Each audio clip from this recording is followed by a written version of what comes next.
Muy bien, pues muchas gracias a la sección territorial de Madrid, Jueces para la Democracia, especialmente a Iñaki, por el esfuerzo en organizar este encuentro que me parece especialmente interesante y puede servir, ¿no?, como un espacio para ir avanzando en un tema en el que hay mucho por hacer, pero se puede hacer, ¿no? Realmente hay temas en los que es difícil avanzar y en otros el campo es tan amplio que es perfectamente posible. Claro, el tema que nos ocupa a nosotros dos, que es el de la pena de telediario, un tema que con los asuntos de corrupción especialmente cada vez está más presente, aunque siempre ha estado relativamente presente, y es cierto que los jueces, el Poder Judicial, desde nuestras funciones tenemos una capacidad importante para interferir en la libertad, en los derechos, en el patrimonio de las personas, pero yo creo que es indudable que los medios de comunicación también la tienen, ¿no? Nosotros somos un poder del Estado, pero claro, cuando la prensa se le llama el cuarto poder, pues también es por algo, es decir, también afecta a bienes jurídicos importantes de las personas, especialmente pues a su honor, a su reputación, a su prestigio ante la sociedad, y por tanto a veces la pena puede ser incluso mayor, ¿no? El hecho de que una persona lo condenen a una pena de prisión de 1 año que queda suspendida, o una pena de multa, o una pena leve, puede tener pocas consecuencias,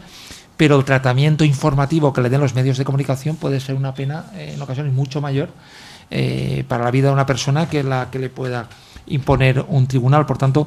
estamos jugando con material sensible de cierta relevancia, y es evidente que si desde un tribunal hay que aplicar una pena porque es la pena que corresponde, está prevista por la ley, y esto nos implica actuar con la mayor responsabilidad a la hora de limitar esos derechos, entiendo que también los medios de comunicación, el poder que les confiere en su posición en la sociedad, también es importante que se ejerza con la misma responsabilidad. Yo creo que el problema de la pena de telediario está muy vinculado con carencias y ausencias legales de la figura de la detención, que es una figura que en nuestro país está muy poco y muy mal regulada y da lugar a auténticas arbitrariedades. Bueno, yo mismo lo veo en todos los destinos en los que he estado, que ahí las comisarías de policía, los cuarteles de Guardia Civil, en función de no saber qué variables, a un ciudadano le aplican una detención y a otro por el mismo delito no se le aplican. Alguno, en un caso levísimo, te lo meten en el calabozo, y a otro, por un caso gravísimo, le toman declaración y lo dejan en libertad. De alguna manera, la pena de calabozo, que es como le llamamos, muchas veces coincide, ¿no?, o es la previa a la pena de telediario, y no hay una regulación adecuada, y es lo que permite arbitrariedades como las que he dicho, y en última instancia la de la exposición pública, ¿no?, a la sociedad y a los medios. Aquí está claro que colisionan toda una serie de derechos fundamentales. Por un lado, el derecho a la propia imagen, el derecho al honor, el derecho a la intimidad en algunos casos, con el derecho a la información, y creo que estaremos aquí todas y todos de acuerdo en que en estos supuestos de colisión de derechos es acertada la visión del Tribunal Constitucional cuando dicta que esto hay que resolverlo a través de técnicas de ponderación constitucional, y hay que ponderar pues los valores colectivos e individuales que están en juego, y por tanto debe tener preferencia al derecho a la información en aquellos supuestos de relevancia pública, de interés general, especialmente cuando afectan a cargos públicos que deben soportar una mayor lesión cuando hay ese conflicto de derechos, cuando hay cuestiones de relevancia general, y sobre todo en aquellos supuestos evidentemente en los que los medios actúan con veracidad, es decir, que revelan desde criterios, ¿no?, de reportaje neutral, sin que estén obligados absolutamente a que todo sea verdad, sino a que haya habido un contraste objetivo y proporcionado con la información que han difundido. El problema se plantea más en aquellos supuestos en los que nos encontramos con situaciones de personas detenidas que objetivamente se encuentran en situaciones que pueden considerarse perfectamente vejatorias, humillantes, como situaciones en un registro, en situaciones en las que están esposados en dependencias policiales, o a la entrada o a la salida de las mismas, que son situaciones que yo creo que también estaremos de acuerdo que objetivamente para cualquier ciudadano son situaciones que tienen un carácter denigrante importante. La cuestión es ahí cuál es el tratamiento que le damos a este problema, Yo, vamos, creo que en última instancia la reforma en la redacción que ha tenido finalmente la Ley de Enjuiciamiento Criminal, el artículo 520, yo creo que en líneas generales es acertada. Yo pienso que era bastante criticable la perspectiva inicial que parecía castigar, ¿no?, o prohibir expresamente a los medios que pudieran difundir imágenes de detenidos en estas situaciones, que sí que es una auténtica pena de telediario, porque al final una persona esposada en determinadas situaciones parece que automáticamente se esté presumiendo su culpabilidad en la difusión de estas imágenes. Pero claro, si un medio los tiene, yo entiendo que la información es veraz desde el momento en que ha sido captada y que no está manipulada, y por tanto castigar a un medio por contar la verdad, yo pienso que sería desproporcionado. Yo creo que aquí el problema es a quién se le debe poder exigir cómo se gestiona esa información. Y yo entiendo que fundamentalmente es a los poderes públicos y no al periodista, no a los medios. Hay una sentencia muy interesante, hay varias del Tribunal Europeo de Derechos Humanos, pero hay una que me parece muy interesante, que es la que condensa un poco toda esta doctrina, que es la sentencia, la tengo aquí, del Tribunal Europeo de Derechos Humanos, la puedo facilitar a quien le interese, de 24 de febrero de 2009, que es la sentencia de Toma contra Rumanía. Este era un supuesto en el que una operación de narcotráfico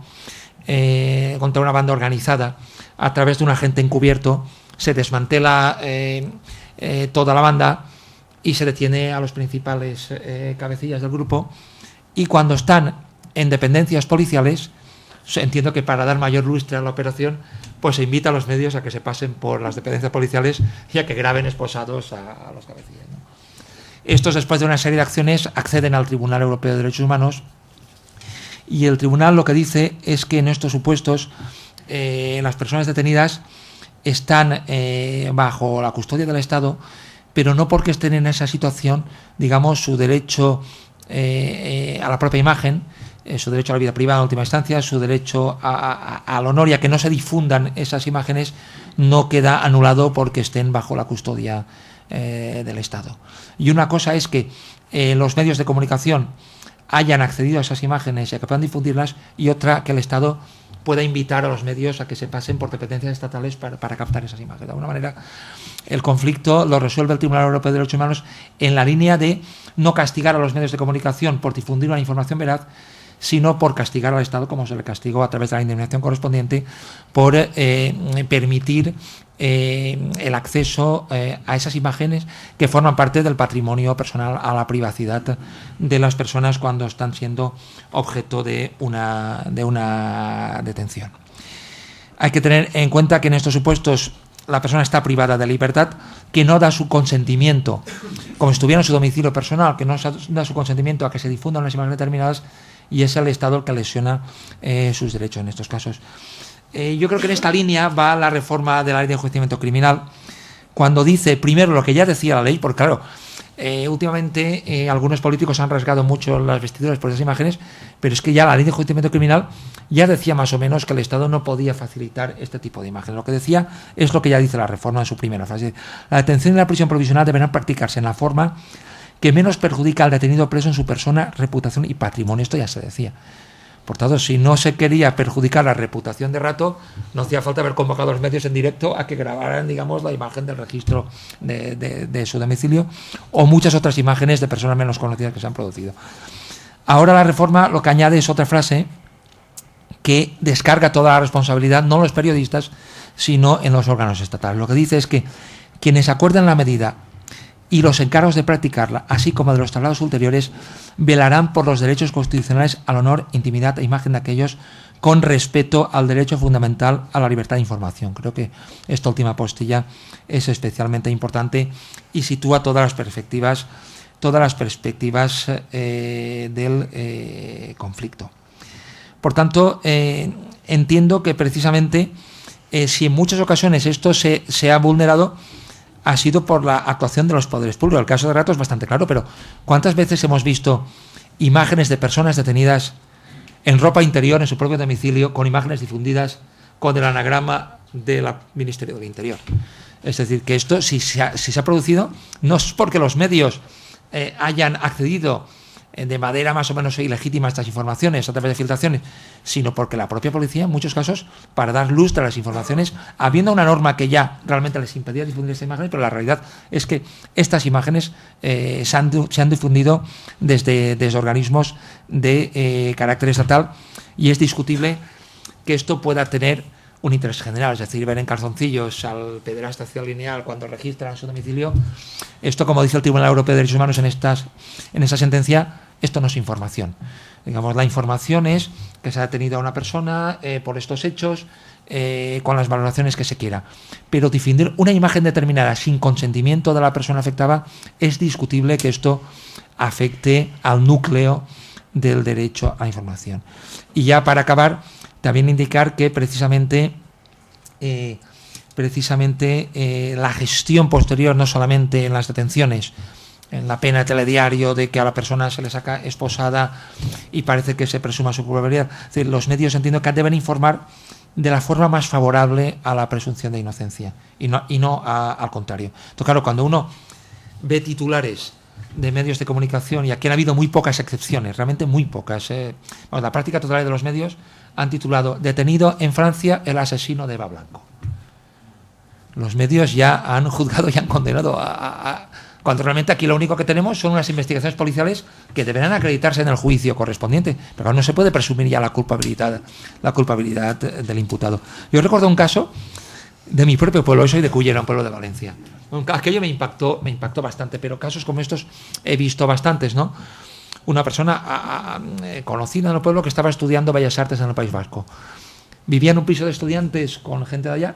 y en una operación anti-ETA resulta que una persona de un comando que fue condenada por ello, en la redada, pues caen varios, y entre ellos cae mi paisano. Bueno, todos los medios, el ETA, tal, y en Valencia, claro, fíjate qué vergüenza un tío de Valencia, cómo se mete en un comando terrorista. Aquello salió, prácticamente todos los medios, sobre todo, claro, en los de Valencia, absolutamente en todos. Dando por supuesto que esta persona era miembro de un comando de ETA y que no terrorista. 3 o 4 semanas después, obviamente, porque me consta que no tenía ninguna conexión con los hechos, fue sobreseída la causa respecto al paisano, pero prácticamente ningún medio sacó más allá de una gacetilla de 3 líneas diciendo que se había sobreseído. De alguna manera, la vulneración de la presunción de inocencia lo que hace es dar una condena en cuanto a pérdida de reputación, de reconocimiento social, en cuanto a una estigmatización que realmente es realmente preocupante, y eso depende efectivamente de cómo lo gestionen los medios de comunicación, que insisto en que son el cuarto poder, y todo poder implica responsabilidad, sea el poder de los jueces sobre una causa, el poder de los padres sobre los hijos, el poder del empresario sobre la esfera laboral. Por tanto, creo que todos debemos ejercer con la mayor responsabilidad posible dicho poder. Muy bien, muchas gracias, Chimo.